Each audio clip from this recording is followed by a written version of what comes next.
Hello મિત્રો, ગમત સાથે જ્ઞાન ચેનલમાં આપ સર્વેનું હાર્દિક સ્વાગત છે। આજે આપણે જોવાના છીએ STI કટ ઓફ 2024। જો તમે આપણી ચેનલ પર ફર્સ્ટ ટાઈમ વિઝિટ કરતા હો તો નીચે ડિસ્ક્રિપ્શનમાં ટેલિગ્રામ ગ્રુપની લિંક આપેલી છે, ત્યાં તમે જોડાઈ જજો। આપણે તમામ સ્પર્ધાત્મક પરીક્ષાની તૈયારી ફ્રીમાં કરાવીએ છીએ। STI કટ ઓફ વિશે આપણે વિસ્તૃત માહિતી મેળવીએ।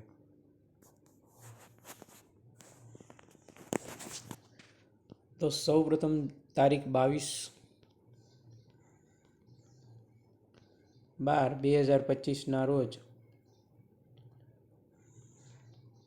પરીક્ષા લેવાઈ હતી, બરોબર।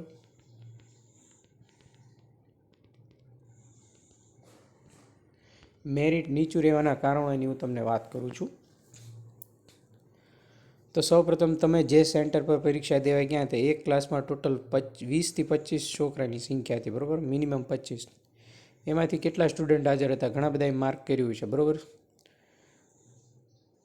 ઘણા સ્ટુડન્ટ ગેરહાજર હતા।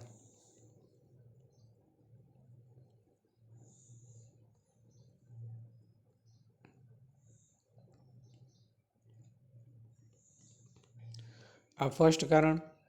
સેકન્ડ કારણ, અમુક વિદ્યાર્થીઓએ તો 80,000 પ્લસનો આંકડો આવ્યો હતો, બરોબર। સંમતિપત્રક જ ભર્યા ન હતા। સેકન્ડ કારણ એ, એટલે સંખ્યા ઓટો ઘણી ઘટી ગઈ। પછી પેપર ટ્રીકી હતું। ઘણા બધા વિદ્યાર્થીઓને દેખીતી રીતે પેપર સરળ લાગતું હતું, બરોબર। ટોટલ 200 માર્કનું પેપર હતું। એમાં ઘણા બધા વિદ્યાર્થીઓને અમુક પ્રશ્ન આવડી ગયા, એટલે બધા વિદ્યાર્થીઓને એવું લાગ્યું કે પેપર સરળ છે, પણ પેપર કેવું હતું? એવરેજ ટ્રીકી હતું, બરાબર। એટલે ઘણા બધા વિદ્યાર્થીઓને માઇનસ માર્ક પણ થયા છે, ઘણા બધા વિદ્યાર્થીઓએ પણ સિલેક્ટ કરેલ છે, બરાબર। તો ટોટલ ઓલ ઓવર જોવા જઈએ તો એવરેજ છે, પેપર એવરેજ કહેવાય,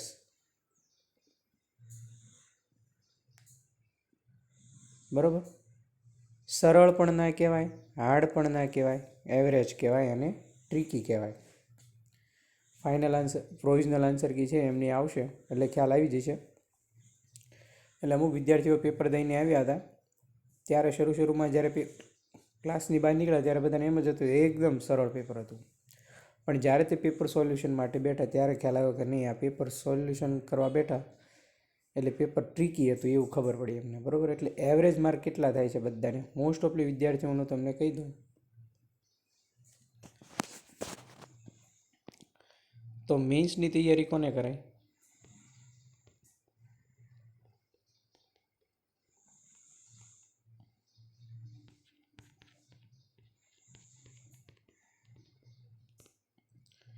તો વિદ્યાર્થી મિત્રો, 90 થી 100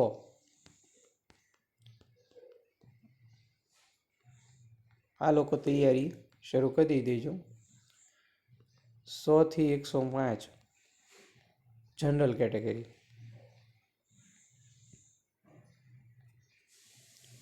ઓલ ઓવર કેટેગરી બાકીની છે તે 90 થી 100ની વચ્ચે છે, એ તૈયારી શરૂ કરી દેજો। પ્લસ માઇનસ 2-3 માર્ક રહેશે, બાકી આનાથી ઉપર તો પ્રીની કટ ઓફ રહેશે નહીં, બરાબર। એટલે જો તમારે 100 આસપાસ થાય છે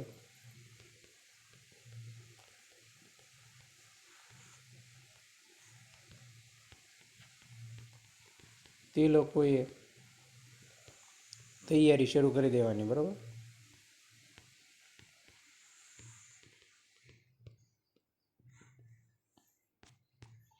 માં 110 પ્લસ 120 આ લોકો તો ફાઇનલ, સમયની રાહ નહીં જોતા, બરાબર। બાકી કેટેગરી વાઇઝ જોવા જઈએ તો 90 to 100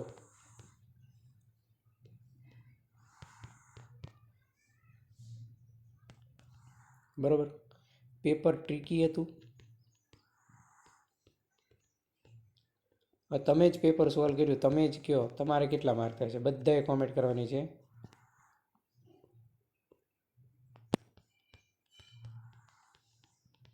કેટલા માર્ક થાય છે?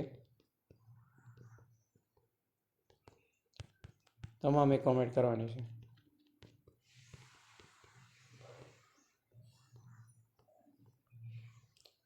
એકસો ને 10% કહી દઉં, આની વચ્ચે વધારે હશે,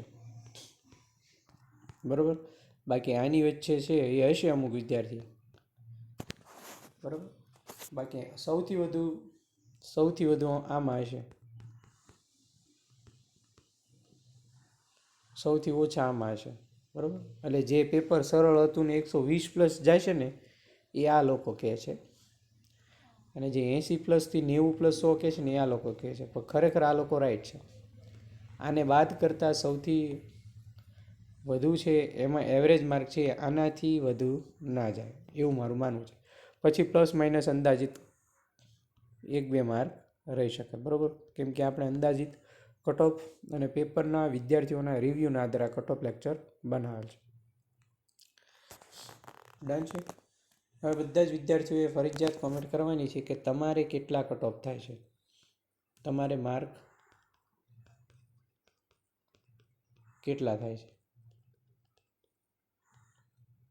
આપણે આન્સર ક્યાં આવશે એટલે ગ્રુપમાં મૂકી દઈશું, એ પ્રમાણે પણ તમે સોલ્વ કરી દેજો, બરાબર. બાકી મોસ્ટ ઓફલી બધા પેપર સોલ્વ કરી જ નાખ્યું છે, કેમ કે મોસ્ટ ઓફલી ક્લાસીસવાળા પેપર સોલ્વ કરાવી દીધું છે, બરાબર.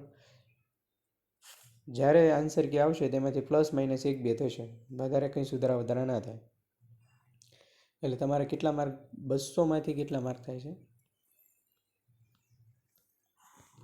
બધાએ કોમેન્ટ કરવાની છે. કેટલા 200માંથી કેટલા માર્ક થાય છે, ઓલ ઓવર તમામ સ્ટુડન્ટે કોમેન્ટ કરવાની છે કે 200માંથી કેટલા માર્ક થાય છે, બરાબર. બીજું, તમને પેપર કેવું લાગ્યું?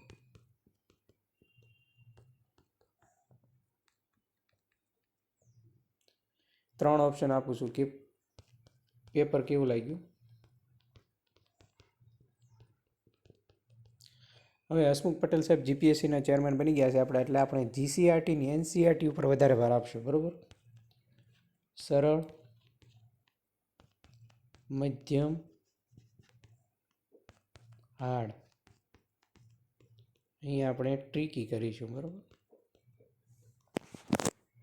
બધાએ ફરજિયાત કોમેન્ટ કરવાની છે. અને હવે તમે લોકો જો જીપીએસસી ક્લાસ 1-2ની તૈયારી કરતા હો તો તમારે જીસીઆરટી,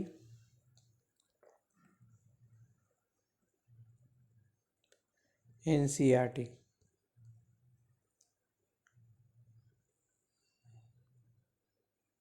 આટલું તમારે 100% કન્ફર્મ વાંચવું પડશે, બરાબર. ખાસ યાદ રાખજો. ડન છે, ક્લિયર છે, મોસ્ટ ઓફલીને સમજાય છે. હવે બધા વિદ્યાર્થીઓએ ફરજિયાત કોમેન્ટ કરવાની છે તમને પેપર કેવું લાગ્યું, કેટલા માર્ક થાય છે. અને તમે જો આપણા ગ્રુપમાં જોડાવા માગતા હોય તો નીચે ડિસ્ક્રિપ્શનમાં છે એ ટેલિગ્રામ ગ્રુપની લિંક આપેલી છે, ત્યાં તમે જોડાઈ શકો છો વિદ્યાર્થી મિત્રો. તો આ તો આપણું એસટીઆઈ કટ ઓફ અંતર્ગતની વાત, બરાબર. જો તમને લેક્ચર સારો લાગ્યો તો લાઇક, શેર અને સબસ્ક્રાઈબ કરવાનું ભૂલતા નહીં. થેન્ક યુ મિત્રો, આભાર. મળીએ નેક્સ્ટ લેક્ચરમાં નવા કન્ટેન્ટ અને નવી વાત સાથે.